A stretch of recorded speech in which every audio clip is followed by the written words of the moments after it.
ఉత్తర ధ్రువం సగటు ఉష్ణోగ్రత -34 డిగ్రీలు. అదే శీతాకాలం అయితే -60 డిగ్రీలు. అక్కడ మనిషి అడుగు పెడితే కొన్ని నిమిషాలకే గడ్డ కట్టుకుపోతాడు.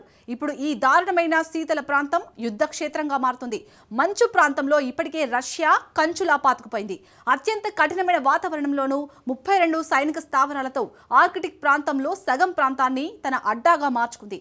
అయితే రష్యాకు కౌంటర్ ఇవ్వడానికి ఇప్పుడు అమెరికా సిద్ధమవుతోంది. ఇదే యూరోప్ దేశాలను భయపెడుతోంది. ట్రంప్ ఆర్కిటిక్ లక్ష్యాల్లో భాగంగా గ్రీన్లాండ్పై కన్నేశాడు. ఇదే నాటోలో చీలికలకు కారణమైంది. అసలు ఆర్కిటిక్లో ఏం జరుగుతుంది? మంచులో కంచులా మారిన రష్యాకు అమెరికా పోటీ ఇవ్వగలదా? ట్రంప్ లక్ష్యం నెరవేరుతుందా? Let's watch.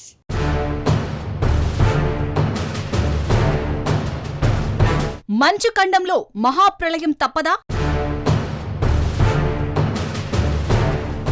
ఆర్కిటిక్ లో రష్యాకు ట్రంప్ చెక్ పెడతాడా?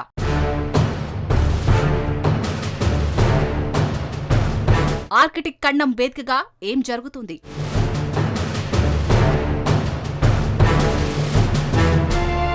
ఆర్కిటిక్ ఈ పేరు వినగానే మనకి టక్కున గుర్తొచ్చేది గడ్డ కట్టే చలి, కఠినమైన వాతావరణం, ఉత్తర ధ్రువానికి సమీపంలో ఉండే ప్రాంతం.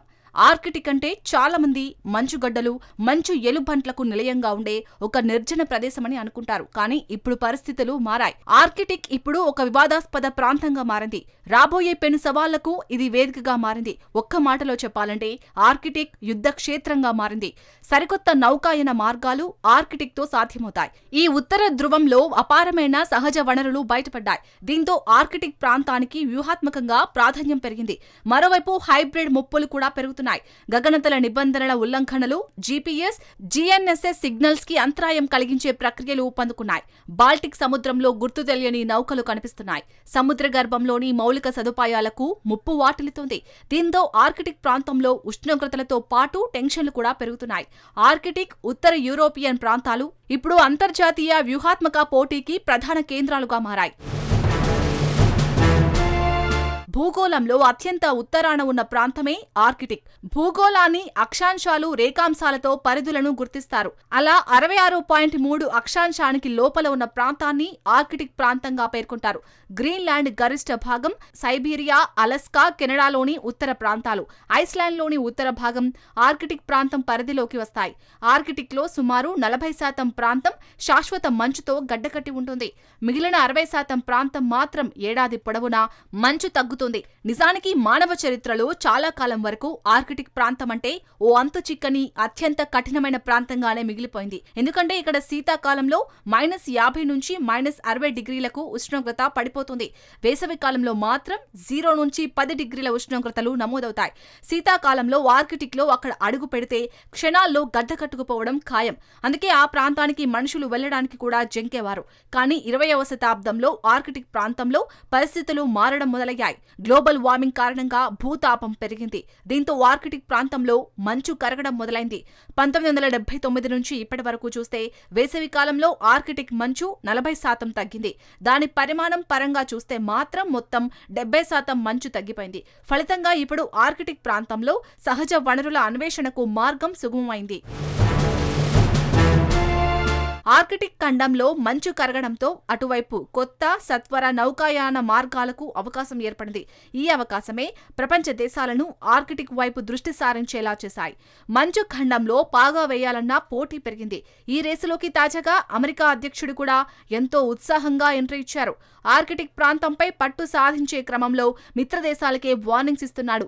నాటో దేశాలపై యుద్ధం తప్పదంటూ తమ క్షిపణులకు బూజు తులుపుతున్నాడు.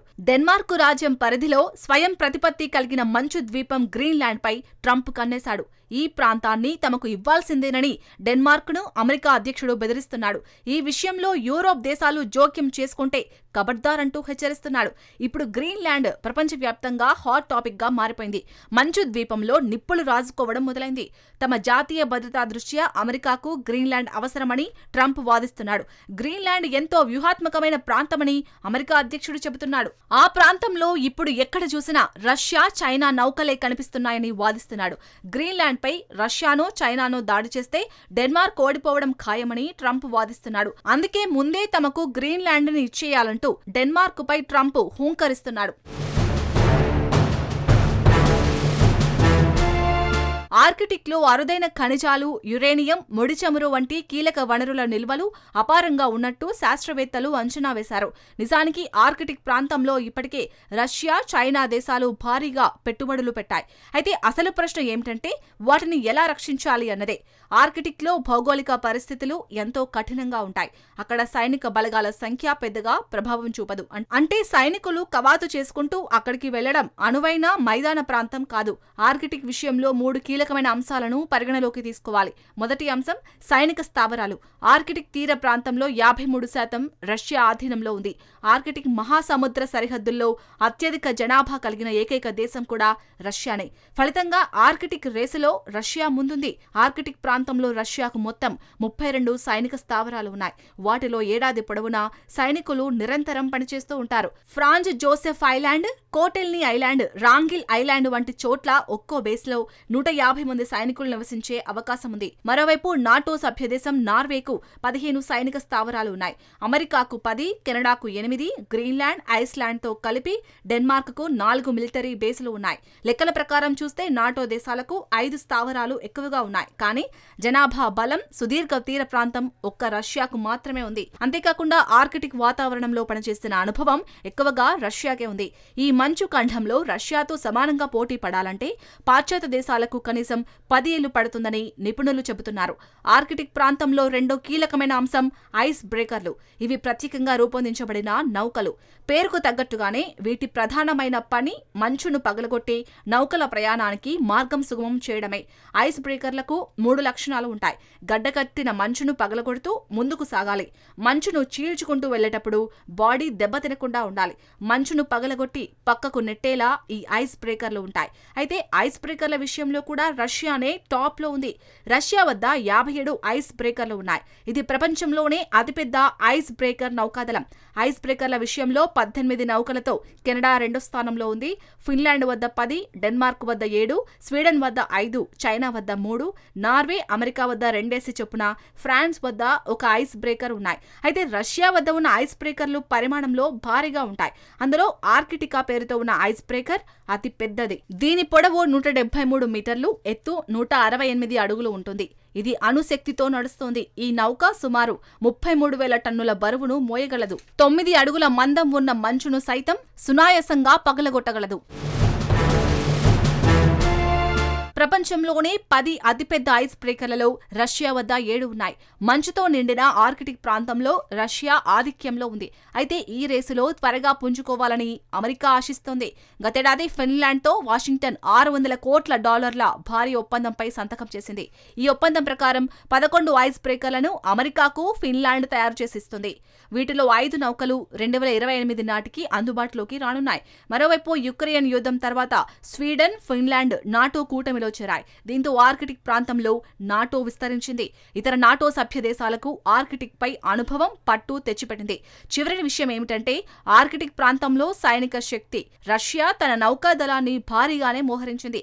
మర్మాన్స్క్ నగరానికి ఉత్తరాన ఉన్న సెవెరోమార్స్క్ రష్యా వ్యూహాలకు కేంద్రంగా మారింది.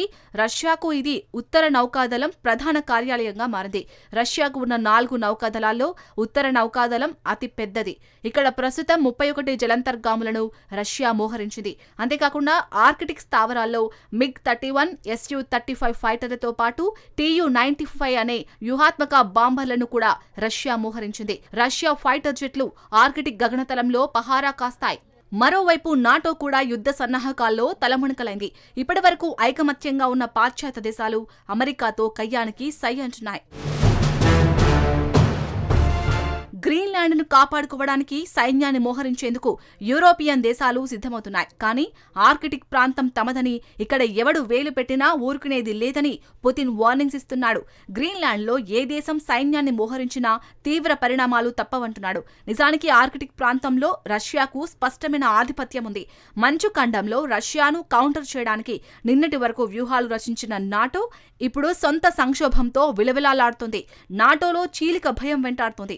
గ్రీన్లాండ్ కోసం సైనిక చర్యకు వెనుకాడమని ట్రంప్ హెచ్చరిస్తున్నాడు. అదే జరిగితే ఆర్కిటిక్ చరిత్రలోనే మొదటిసారి భారీ సైనిక ఘర్షణను చూసే అవకాశం ఉంది. అయితే ఆర్కిటిక్ లో అమెరికా పాగా వేయడాన్ని రష్యా ఏమాత్రం ఊరుకోదు. ఇప్పుడు పుతిన్ ఏం చేస్తాడు అన్నదే చర్చనీయాంశంగా మారింది.